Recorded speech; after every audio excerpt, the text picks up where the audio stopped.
আসসালামু আলাইকুম সবাই কেমন আছেন? নতুন আরেকটা ভিডিও নিয়ে চলে আসলাম আপনাদের মাঝে।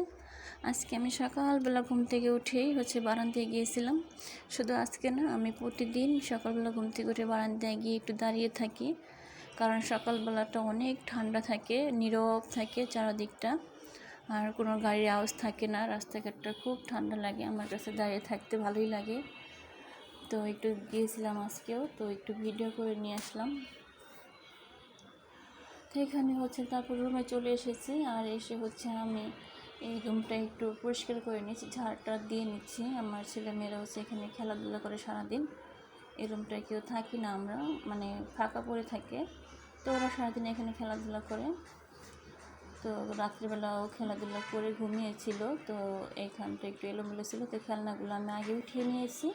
তারপরে যে ঘরটা ঝাড়ু টাড়ু দিয়ে দিতেছি। তো এই রুমটা একটু মানে খোলামেলা, তাই একটু ফর্সা দেখা যাইতেছে। আর এটা ডাইনিং রুম, এখানে অন্ধকার হয়ে আছে যেহেতু এখন অনেক সকাল। তারপরে যে আমি আটা কাই করার জন্য পানি বসিয়েছি, আর আলু নিয়েছি, ভাজি কাটবো। আর এখানে আমার বোন স্কুলে চলে যাচ্ছে, ও একটা স্কুলে চাকরি করে। সেখানে আজকে অনুষ্ঠান, মানে ক্লাস পার্টি। তো খুব তাড়াতাড়ি যেতে হবে, ও 7টা বাজে বের হয়ে গেছে আজকে। তো এখানে তারপর আমি নাস্তা বানিয়ে নিয়েছি, আর নাস্তা বানানোর পর ওদিকে খাওয়া দাওয়া করিয়ে রেডি করিয়ে স্কুলে দিয়ে আসতেছি। আমি স্কুলে দিয়ে আমি চলে এসেছি, আর আসার সময় এখানে আমি এগুলো সরিষার শাক আর কাঁচা টমেটো নিয়ে এসেছি। তো এগুলো আমি এখন ভাজি কাটবো।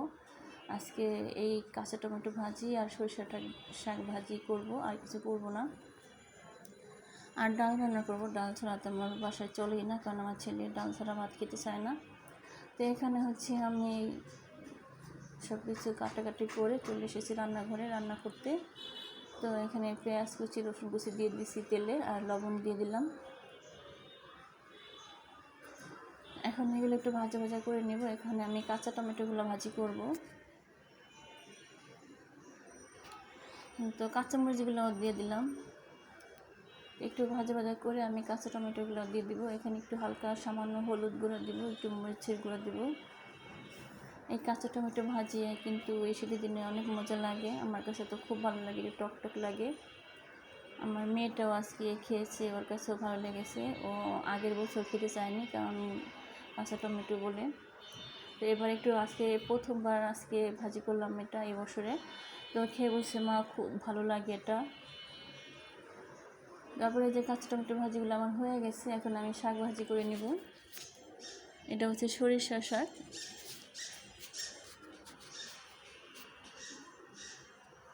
তো যদি ভিডিওটা ভালো লেগে থাকে, যারা যে ভিডিওটি দেখছেন অবশ্যই এটা লাইক দিয়ে দিবেন, আর কমেন্ট করে জানাবেন ভিডিওটি কেমন হয়েছে। আর যদি ভালো লেগে থাকে তাহলে আমার চ্যানেলটি সাবস্ক্রাইব করে আমার পাশে থাকবেন। এখানে আমি মূলো শাক না, এটা সরিষা শাক। আজকের কথাগুলো জানি কেমন হয়ে যাচ্ছে আমার, তো সবাই একটু আমার সুন্দর দৃষ্টিতে দেখবেন। এখানে শাকগুলো আমি দিয়ে দিলাম, আর একটু সামান্য লবণ দিয়েছি। আজকে কয়েকদিন ধরে আমার সব কিছুতে লবণ বেশি হয়ে যাচ্ছে, যাই রান্না করছি। তো এই যে টমেটো যে ভাজি করলাম, সেটাতেও কিন্তু পরে আমি লবণ টেস্ট করতে গিয়ে দেখি যে লবণ বেশি পড়ে গেছে। তো এই জন্য শাকে আমি সামান্য একটু লবণ দিচ্ছি, কারণ শাক তো এমনিতেই কমে যায়। তো এখানে শাকগুলো সিদ্ধ করে ঝরা দিয়ে দিয়েছি আমি, আর এখানে তেলে পেঁয়াজ কুচি, রসুন কুচি, কাঁচামরিচ কুচি আর একটা শুকনো মরিচ দিয়েছি। শাক ভাজিতে বাগার দেওয়ার সময় শুকনো মরিচ দিলে আমার কাছে ভালো লাগে, তো আমি একটা দিয়েছি, কারণ আমি খাবো, আর আমার ছেলে মেয়েরা বা আমার বোনেরা তেমন একটা মরিচ খেতে চায় না।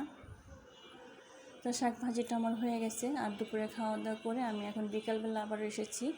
তো এখানে চিপস, এগুলো আমার মেয়ে আজকে স্কুল থেকে আসার সময় এই চিপসগুলো কিনে এনেছে। আমি কখনোই কিনি নাই, এই প্রথমবার। তো বলছে এটা নাও মা, এটা নিয়ে আমি আজকে ভেজে খাবো। তো ওর জন্যই নিলাম, আজকে 1 প্যাকেট নিয়ে এসেছি।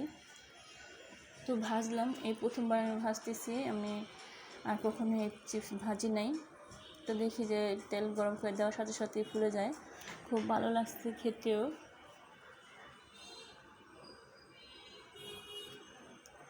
তো আমার এখানে সবগুলো চিপস ভাজা হয়ে গেছে। তো ভিডিওটি এতক্ষণ ধরে যারা যারা আমার সাথে দেখছেন, আমার সাথে যারা ছিলেন, তাদের সবাইকে অসংখ্য ধন্যবাদ।